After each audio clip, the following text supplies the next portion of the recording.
పరలోక రాజ్యాన్ని గురించి, లేకపోతే ప్రభు అయిన యేసుక్రీస్తు వారి రాకడను గురించి శిష్యులు అడుగుతారు. ప్రభువా, నీ రాకడకు యుగ సమాప్తికి సూచనలేవో మాకు చెప్పవా అని అడుగుతారు. 24వ అధ్యాయం మత్తయి సువార్తలో ప్రభు జ్ఞాపకం చేస్తాడు కదా, సాధ్యమైతే ఏర్పరచబడిన వారిని సహితము అపవాది ఏం చేస్తాడట? చూడండి, 24వ అధ్యాయం 24వ వచనం. క్రీస్తులు అబద్ధపు ప్రవక్తలు వచ్చి సాధ్యమైతే ఏర్పరచబడిన వారిని సహితము మోసపరుచుటకై గొప్ప సూచక క్రియలు కార్యములు కనబరచెదరు. చాలు కదా. అట్లయితే ఏర్పరచబడిన వాళ్ళు కూడా మోసపోయేటట్లుగా, ఏర్పరచబడిన వారు కూడా మోసపరచబడి కదా అపవాది ఉరిలో చిక్కుకొని పోయి దేవుని మార్గమును, తిన్నని మార్గమును తప్పిపోయేందుకు అవకాశం ఉంది. అపవాది అలాగూ లక్కను వెళ్ళిపోతాడు. అందుచేత ఏర్పరచబడిన వారు మోసపోకుండా నిమిత్తమై దేవుని వాక్యాన్ని చదువుతూ మనసును దానిని హత్తుకుంటూ కదా నిబ్బరమైన బుద్ధి గలవారంటే మెళకువ కలిగి, జ్ఞానం కలిగి, జాగ్రత్త కలిగి అపవాది గురిలో చిక్కుకోకుండా జీవించాలి. అలాగూ సిద్ధపడాలి. సాతాను తంత్రాలు, బైబిల్ గ్రంథంలో సాతాను తంత్రములు చాలా ఉన్నాయి.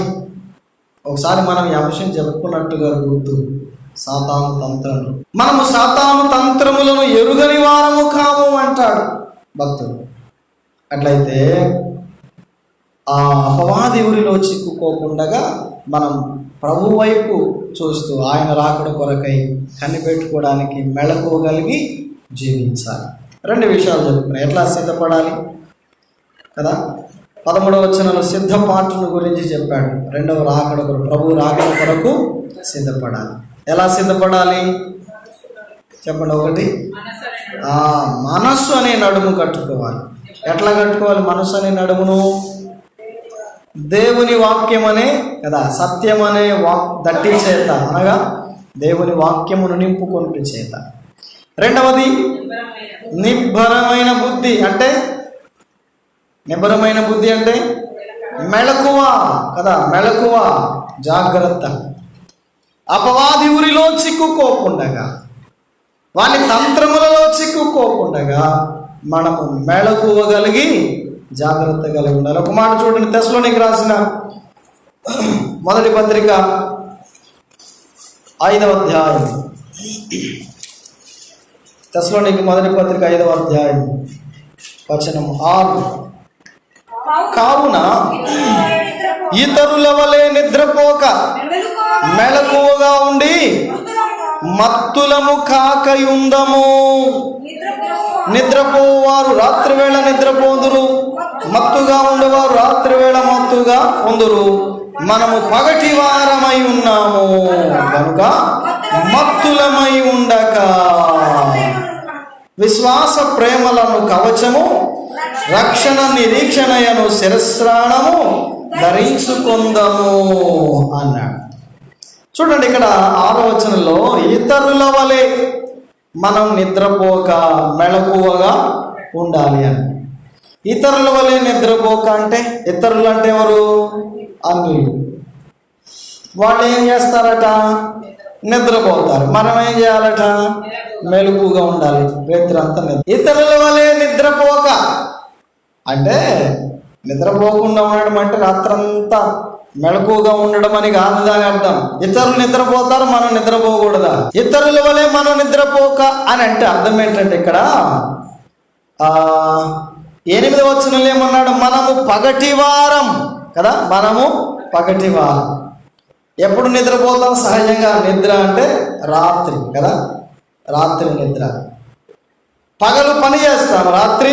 అలాగైతే మనం ఇతరుల వలె నిద్రపోక అని అంటే ఇక్కడ ఏమంటాడంటే, ఇప్పుడు సపోజ్ నిద్రపోయామనుకోండి, పోనీ జరగబోయే విషయాలు లేకపోతే ఏం జరగబోతుందో తెలుస్తుందా నిద్రపోతే? తెలియదు. అంటే దాని అర్థం ఏంటంటే నిద్రపోయే వాళ్ళకు ఏం జరుగుతుందో తెలియదు. ఉండడానికి ఉన్నాను కానీ నేను నిద్రపోయానమ్మా, నాకేమీ తెలియదు. అవునా? అట్లయితే ఇతరుల వలె నిద్రపోక అంటే ఇతరుల వలె మత్తులుగా ఉండక. మత్తులో ఉన్న వాళ్ళకు కూడా ఒకసారి అంటారు, మత్తు దిగిన తర్వాత నువ్వు ఇట్లా చేసావు అట్లా చేసావంటే నేనా కదా అనేవాళ్ళు ఉంటారు కదా. నేనెందుకు అన్నాను కదా. అంటే మత్తులో ఉన్న వాళ్ళకు తాము ఏం చేస్తున్నారో కూడా తెలియదు. నిద్రలో మత్తులో ఉన్న వాళ్ళకు ఏం జరుగుతుందో తెలియదు. అంటే విశ్వాసులమైన మనలకు గురించి ఇక్కడ చెప్తే ఇతరుల వలె నిద్రపోక అంటే వాళ్ళు నిద్రపోతున్నారు, వాళ్ళకి ఏమీ తెలియదు, వారు మత్తులో ఉన్నారు. మత్తులో ఉండవచ్చు కదా, లోకాశల మత్తులో ఉన్నారేమో, వ్యసనాల మత్తులో ఉన్నారేమో, పాపమనే మత్తులో ఉన్నారేమో, వాళ్ళు లోకమనే మత్తులో ఉన్నారు. ఇతరుల వల్ల మీరు నిద్రపోక మత్తులుగా ఉండక. మనము ఎరుగని వారము కాము. ప్రభు రాకడను గురించి మనకు తెలియని వారం కాదు. ఆయన రక్షణ గురించి మనకు తెలియని వారం కాదు. దేవుని ఆ ప్రత్యక్షతలు మనకు తెలియని వాళ్ళము కాము. ఈ లోకానికి సంభవించబోయే గతిని గురించి మనం ఎరుగని వారం కాము. ఇదంతా గతించిపోయేదే అని మనకు తెలుసు. అవునా కదా? ఆకాశము భూమి అందులో ఉన్నవన్నీ గతించిపోతాయి. మరి గతించిపోయే వాటి వైపు చూస్తూ నిత్యము ఉండే దానిని పోగొట్టుకోకుండా నిరంతరం ఉండే దాని కొరకు ఎదురు చూస్తూ మెళకువగలిగి ఉన్నాయి. మత్తులము కాక అనే విషయం, మెళకువగా ఉండడం కదా. అంటే నిద్రపోయే వారికి రాబోయే ప్రమాదం కానీ లేకపోతే జరుగుతున్న విషయాలు కానీ ఏమీ తెలియనట్లుగానే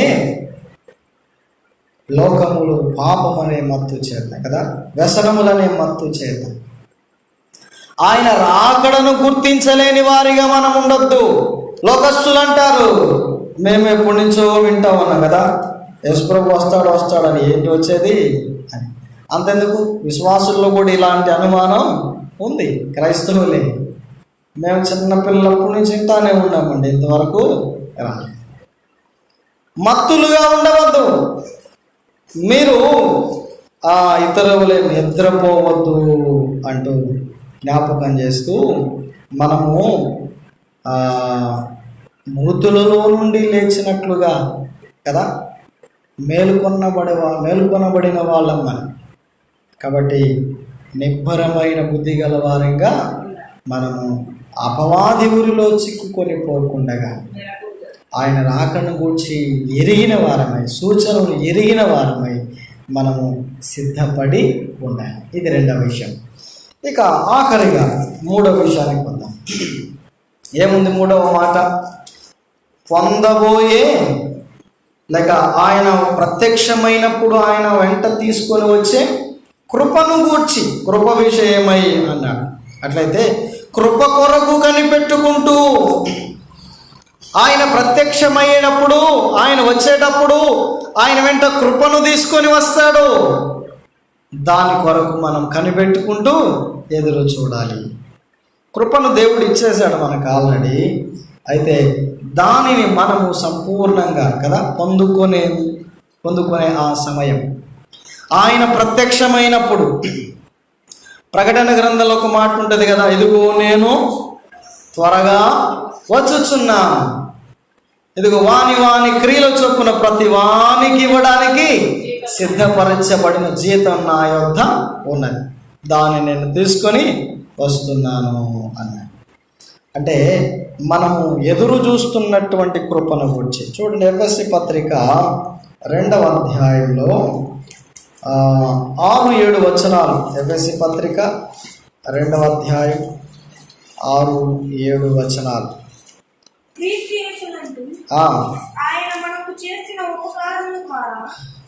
యేసునందు ఆయన మనకు చేసిన ఉపకారము ద్వారా అత్యధికమైన తన కృపా మహదైశ్వర్యమును రాబో యుగములలో కనబరుచు నిమిత్తము క్రీస్తు యేసునందు మనలను ఆయనతో కూడా లేపి పరలోకమందు ఆయనతో కూడా కూర్చుండబెట్టెను. ఇది ప్రభువు మనకు అనుగ్రహించిన రక్షణను గురించి, పరలోక భాగ్యాన్ని గురించి, ఆయన మనకు అనుగ్రహించిన కృపను గురించి చెప్తున్నాడు. ఆయన మనకు అనుగ్రహించాడు, కూర్చుండబెట్టాడు రాబోయే యుగాలలో కనుబరుచు నిమిత్తం. ఆయన తన ఉపకారములను, క్రీస్తునందు ఆయన మనకు చేసిన ఉపకారము ద్వారా అత్యధికమైనటువంటి కృపను, మహదైశ్వర్యాన్ని రాబోయేటువంటి యుగాలలో దేవుడు మన పట్ల కనుబరచాలని ఏం చేశాడట? ఆయనతో కూడా లేపి పరలోకమందు మనలను కూర్చుండబెట్టాడు. రాబోయే యుగాలలో ఆయన మనకు మేలు చేయాలని, కృపను అనుగ్రహించాలని కదా, ఆశీర్వాదాల చేత నింపాలని ఆయన మనల్ని ఏర్పరచుకున్నాడు. అందుచేత ఆ రాబోవు యుగములలో, రాబోవు కాలములలో దేవుడు మన కొరకు సిద్ధపరిచినటువంటి ఆ కృపను గూర్చి, ఆ కార్యాలను గురించి మనం కనిపెట్టుకొని ఎదురు చూడాలి. ఇదే పత్రికలో చెప్పాడు కదా, మనం ఇంతకు ముందు ధ్యానం చేసాం. మొదటి పత్రిక 1వ అధ్యాయంలో వచనం 7లో మధ్య భాగం చదువుతున్నాం. యేసుక్రీస్తు ప్రత్యక్షమైనప్పుడు మీకు మెప్పు, మహిమ, ఘనత కలుగుతాయి కదా. యేసుక్రీస్తు ప్రభువారు ఆయన ప్రత్యక్షమైనప్పుడు ఆయన తీసుకొని వచ్చే కృప ఏంటి అంటే, మెప్పు కలుగుతుంది, మహిమ కలుగుతుంది, ఘనత కలుగుతుంది. బహుమతులు ఇస్తాడు ఆయన, బహుమానం ఇస్తాడు, ప్రతిఫలాలు ఇస్తాడు, కిరీటములను ఇస్తాడు కదా. ఆయన మన కొరకు కృపను వెంటబెట్టుకొని వస్తున్నాడు. ఆ కృప కొరకు, ఆయన ద్వారా పొందుకునే బహుమానాల కొరకు, ఆయన చేత పొందుకునే మెప్పు కొరకు, బడ నమ్మకమైన మంచి దాసుడా, మంచి దాసురాల అని ఆయన చేత మెచ్చుకొనదగినట్లుగా ఆ మెప్పు కొరకు కదా, ఆయన ద్వారా మనము ఘనపరచబడేదాని కొరకు, మహిమపరచబడేదాని కొరకు, ఆయన కిరీటములు మనకు ధరింపజేయదాని కొరకు, బహుమానాలు మనకు అనుగ్రహించేదాని కొరకు, ఆయన తన వెంట తీసుకొని వచ్చే కృప కొరకు మనము కనిపెట్టుకోవాలి. ఈ భూలోకానికి వచ్చిన తర్వాత ఆయన 1000 ఏండ్లు ఈ భూమి మీద పరిపాలన చేస్తాడు. ఆ 1000 ఏళ్ల పరిపాలనలో దేవుడు మనకు ఏ బహుమానం ఇస్తాడు, మనకు ఏ పదవి ఇస్తాడు కదా, ఏ అధికారం ఇస్తాడో మనము ఏలుదాం కదా, ఏలికలుగా చేస్తాడు. ఆ కృపా వైభోగం, ఆ కృపా మహదైశ్వర్యం కొరకు మనం కనిపెట్టుకొని ఉండాలి. అలాగున మనం సిద్ధపడాలి. అంటే ఈ సిద్ధపాటులో భూలోక సంబంధమైన వాటి మీద మనసు ఏమాత్రం ఉండదు, కన్ను దృష్టి ఉండదు, ఆలోచన ఉండదు. ప్రభువు వైపు కదా, ప్రభువు కొరకు కనిపెట్టుకుంటూ, ప్రభువు వైపు చూస్తూ, ప్రభువు తీసుకొని వచ్చే బహుమానం కొరకు ఎదురు చూస్తూ, అలాగున మనం ఈ లోకంలో ఆయన రాకడ కొరకు సిద్ధపడాలి. రక్షించబడిన విశ్వాసులుగా మనం అలాగున సిద్ధపడి ఆయన రాకడ కొరకై కనిపెట్టుకొని ఉందాం. ప్రభు ఈ లేఖన భాగం మన అందరి వెనుకిడికై ఆశీర్వదించుదురుగాక. ఆమేన్. ఈ వీడియో మీకు నచ్చినట్లయితే లైక్ చేయండి మరియు షేర్ చేయండి. సబ్స్క్రైబ్ చేయడం మాత్రం మర్చిపోకండి. సబ్స్క్రైబ్ బటన్ పక్కనే ఉన్నటువంటి గంట సింబల్ కూడా మీరు నొక్కండి.